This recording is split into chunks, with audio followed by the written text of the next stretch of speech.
Hello friends, मैं हूं doctor Sumit Rawat और हेल्थ से जुड़े हुए इन्फॉर्मेशन आपसे शेयर करता हूं। आज बात करेंगे ब्लड टेस्ट की। जो अगर आपको हार्ट प्रॉब्लम की शिकायत है या आप चाहते हैं अपनी हार्ट की हेल्थ को चेक करना, और साथ साथ कुछ ऐसे लोग हैं जिनको साथ में डायबिटीज़ भी है, तो उनके लिए कौन कौन से टेस्ट हैं जो बहुत ज़रूरी हैं। जिन लोगों को हार्ट का पेन अगर हो चुका है या जिनको किसी भी प्रकार का चेस्ट पेन हो चुका है, उनके लिए कुछ टेस्ट हैं, वो अलग से बताऊंगा बाद में। तो सबसे पहले बात करते हैं जनरल टेस्ट जो हर किसी को कराने चाहिए। अगर आपकी एज 20 साल से ऊपर है तो आप ये सारे टेस्ट करा सकते हैं, और पूरी तरह से निश्चिंत नहीं, लेकिन इस पे एक वॉच बना के रखिए। तो सबसे पहले बात करेंगे, सबसे पॉपुलर टेस्ट जिसको लोग कराते हैं वो है लिपिड प्रोफाइल, जिसमें आपके कोलेस्ट्रॉल की जांच होती है।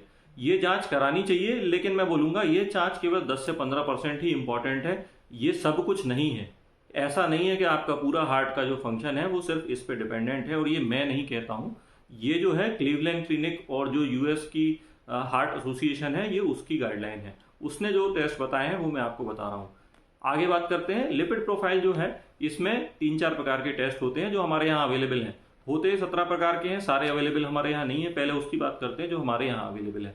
तो इसमें सबसे पहले आता है टोटल कोलेस्ट्रॉल। बढ़ा हुआ है कोई चिंता ना करें, इसके 3 पार्ट और होते हैं जिसको बोलते हैं ट्राइग्लिसराइड। ये अगर बढ़ के आ रहा है तो लंबे समय में हमें हार्ट की प्रॉब्लम होने की शिकायत हो सकती है। तो इसलिए ट्राइग्लिसराइड को सीरियसली लें, आगे चल के प्रॉब्लम हो सकती है, ये इस बात का अंदेशा है। और बिना दवाई के भी ये ठीक हो सकता है, उसके लिए मैं अलग से वीडियोस कई सारे बना चुका हूँ। इसके बाद हम बात करेंगे एचडीएल की। एचडीएल अगर बढ़ा हुआ है बिल्कुल घबराए ना हो, इसके लिए खुशी की बात है। एचडीएल एक अच्छा कोलेस्ट्रॉल होता है। कोशिश करें कि आप मोटा अनाज और अगर आप फाइबर ज़्यादा खाएंगे तो एचडीएल आपका बढ़ के आएगा, और ये आपके हार्ट को प्रोटेक्ट करता है। इसके बाद बात आती है एलडीएल की। एलडीएल होता है लो डेंसिटी लाइपोप्रोटीन। ये खराब वाला कोलेस्ट्रॉल आता है, लेकिन इसके भी 2 पार्ट होते हैं, एलडीएल ए और बी। अब एलडीएल ए और बी में कंफ्यूज ना हो। इसमें से जो एलडीएल जो पहला वाला होता है वो अच्छा होता है, दूसरा वाला खराब होता है, लेकिन इनको डिफरेंशिएट करने की कैपेसिटी फिलहाल हमारे पास नहीं है। जो लोग यूएस में रहते हैं वो लोग एक्सटेंडेड लिपिड प्रोफाइल करा सकते हैं, उनको पता चल जाएगा यूएस या यूरोप में जो लोग रहते हैं। लेकिन इंडिया वाले लोग क्या है कि ये वाले टेस्ट बहुत महंगे होते हैं, तो हमारे यहाँ इंडिया में ये टेस्ट नहीं मिलते हैं। खैर एनीवेज, अगर इनमें से सिर्फ एक ही बढ़ा हुआ है वही खतरनाक है, तो हमको नहीं पता हमारा कौन सा बढ़ा हुआ है। एलडीएल अगर बढ़ा हुआ है तो भी ना घबराएं, ठीक हो सकता है। इसके बाद हम बात करेंगे, जो लोग टेस्ट भूल जाते हैं वो है सीबीसी। अगर हीमोग्लोबिन की कमी है तो हार्ट पे लोड आता है, लंबे समय में हार्ट में प्रॉब्लम हो सकती है। हीमोग्लोबिन और सीबीसी की जांच जरूर कराएं। अगर प्लेटलेट आपके कम हो रहे हैं तो इसका मतलब कहीं प्लेटलेट की टूट फूट हो रही है, तो उसको भी लाइटली नहीं लेना है, उसको हमें देखकर चलना है। तो इसीलिए मैं सीबीसी की सलाह दे रहा हूँ। अब अगर किसी को पहले कोई प्रॉब्लम हो चुकी है या अगर लिपिड प्रोफाइल आपका गड़बड़ आया है, तो आप आगे 2 टेस्ट और भी करा सकते हैं, जिसको बोलते हैं एपोलाइपोप्रोटीन ए और बी और इनका रेशो। तो ये भी आप करा सकते हैं। इसके अलावा जो एक टेस्ट है होमोसिस्टीन, बहुत सारे लोग नहीं कराते हैं, डॉक्टर्स भी बहुत कम लिखते हैं, लेकिन ये बहुत कमाल का टेस्ट है। ये बहुत ज़रूरी है आपके लिए। अगर ये बढ़ता है तो कोलेस्ट्रॉल के नॉर्मल होते हुए भी आपको स्ट्रोक और हार्ट प्रॉब्लम दोनों का खतरा है। इसलिए होमोसिस्टीन जो होता है फास्टिंग स्टेट में, सीरम होमोसिस्टीन करके एक टेस्ट है, बहुत महंगा नहीं होता, इसको ज़रूर कराएं। ज़्यादातर जितने प्रोफाइल जो आते हैं जो घर से आप कराते हैं, इसमें ये इंक्लूडेड नहीं होता है, तो इसलिए ध्यान से होमोसिस्टीन आपको ज़रूर कराना है। इसके अलावा ब्लड शुगर आप खुद भी चेक कर सकते हैं, लैब से भी करा सकते हैं। ब्लड शुगर की रेगुलर मॉनिटरिंग करें। फास्टिंग और पोस्ट प्रेंडियल आप दोनों करा सकते हैं। इसके बाद HbA1c भी करा सकते हैं। अगर आपकी बाई चांस शुगर बढ़ी आती है तो उसको आप एड्रेस कर सकते हैं।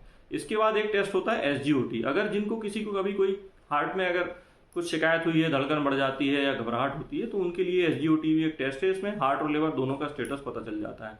इसके बाद थायराइड टेस्ट मेल फीमेल दोनों कराएं। अगर किसी प्रकार की हार्ट प्रॉब्लम है तो आपका थायराइड गड़बड़ नहीं होना चाहिए, अदरवाइज वो हार्ट की प्रॉब्लम को और ज़्यादा कॉम्प्लिकेट करेगा।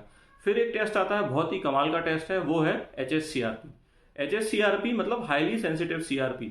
अब ये भी हार्ट की डिजीज को बहुत शुरुआत में बता देता है। तो अगर आप 20, 22, 24, 25 की एज में भी हैं और अगर आपका HSCRP बढ़ा हुआ है तो आप सचेत हो जाएं, इसको करेक्ट कर लें, आगे चल के आपको प्रॉब्लम नहीं होगी। तो HSCRP आपकी बॉडी में जो हार्ट में या दूसरी जगह इन्फ्लेमेशन चल रहा है उसको बताता है। ये बहुत कमाल का टेस्ट है। इसके बाद आता है विटामिन डी। ये तो बच्चे बड़े बूढ़े सबके लिए ज़रूरी है, क्योंकि विटामिन डी अगर आपका कम है तो आप अगर कोलेस्ट्रॉल कम करने की दवाई खाएंगे या उपाय करेंगे तो वो उपाय आपके ऊपर काम नहीं करेंगे। विटामिन डी उसके लिए बहुत ज़रूरी होता है। तो विटामिन डी भी आप साथ में ज़रूर कराएं। और अगर आपका ये 40, 50, 60 के लेवल पे है तो ठीक है, अदरवाइज अगर जो 30, 35 और 20, 30 वाले लोग हैं, इनको विटामिन डी की ज़रूरत है। तो विटामिन डी भी एक बहुत ज़रूरी टेस्ट हैं। एक और टेस्ट जो बताया गया है क्लीवलैंड क्लिनिक के द्वारा, उनके एक्सपर्ट्स के द्वारा, वो है टीमाओ। टीमाओ फिलहाल इंडिया में अवेलेबल नहीं है, कहीं होगा तो मेरी जानकारी में फिलहाल नहीं है। टीमाओ एक बहुत अच्छा टेस्ट है। जो लोग यूएस विजिट करते हैं या जो लोग यूएस में रहते हैं, यूरोप में रहते हैं या और एडवांस कंट्री जापान वगैरह में रहते हैं, वो लोग ये टेस्ट करा सकते हैं।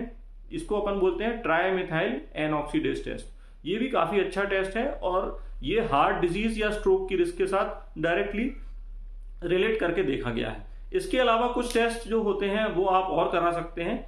इसमें यूजुअली क्या होता है कि जो हार्ट पेशेंट होते हैं उनके जो गट है उनमें इन्फ्लेमेशन मौजूद होता है, तो आप एक, और इसके अलावा क्या है कि अगर ब्लड जो आपके स्टूल में जा रहा है तो इसकी भी चेकअप कराना चाहिए। तो मैं बोलता हूँ आप एक बार जो आपका मल है या स्टूल है, एक बार इसका भी टेस्ट करा लें। इसमें कहीं ब्लड तो नहीं आ रहा, तो लॉन्ग टर्म में आपको कोई प्रॉब्लम नहीं आएगी। इसके अलावा जो लोग ये खाते हैं, अपने दवाइयाँ खाते हैं हार्ट की, जैसे कि एस्पिरिन, क्लोपिडोग्रिल, तो उनके लिए भी स्टूल टेस्ट कराना ज़रूरी है, क्योंकि कई बार उनको स्टूल में ब्लड आने की शिकायत होती है। इसके अलावा स्टूल के 2 टेस्ट और हैं जो एडवांस टेस्ट हैं, आप वो भी करा सकते हैं।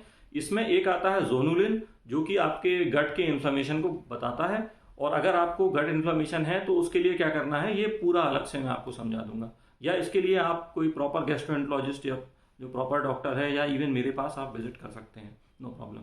फिर इसके बाद आता है कैलप्रोटेक्टिन। तो ये भी आपके गट में अगर इन्फ्लेमेशन है और अगर आपके गट में बहुत सारे ल्यूकोसाइट्स हैं तो ये उसको बताता है, और लॉन्ग टर्म में ये आपको दिक्कत दे सकता है। तो इसलिए ये 2-3 स्टूल के टेस्ट बहुत ज़रूरी हैं, बहुत कमाल के हैं। इसको कोई नहीं कराता, सब लोग निगलेक्ट करते हैं। जो बहुत अवेयर लोग होते हैं या जो डॉक्टर खुद होते हैं, अगर आप हमसे पूछते हैं कि ये आप ये बताइए कि जो कार्डियोलॉजिस्ट खुद होते हैं वो कौन से टेस्ट कराते हैं, तो वो ये लिपिड प्रोफाइल वगैरह तो कराते ही हैं, मगर परंतु वो ये वाले एडवांस टेस्ट भी कराते हैं जो जनरली पेशेंट्स लोग प्रेफर नहीं करते या उनको कोई बताता नहीं है।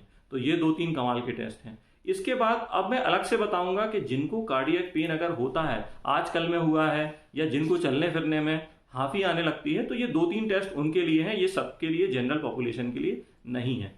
तो कुछ एक टेस्ट हैं जैसे एंटी प्रो बीएनपी। अगर आपको चलते वक्त हाफी आती है तो आप एंटी प्रो बीएनपी, इसके अलावा सीकेएमबी, क्रेटिन काइनेज का जो बी फ्रैक्शन होता है वो करा सकते हैं। एक होता है ट्रोपाई करके, वो टेस्ट आप कर सकते हैं। ये सब एडवांस कार्डियक टेस्ट हैं। जिनको कोई प्रॉब्लम है, जिनका ईको गड़बड़ आया है या जिनको हार्ट में दर्द हो चुका है, ये उनके लिए है।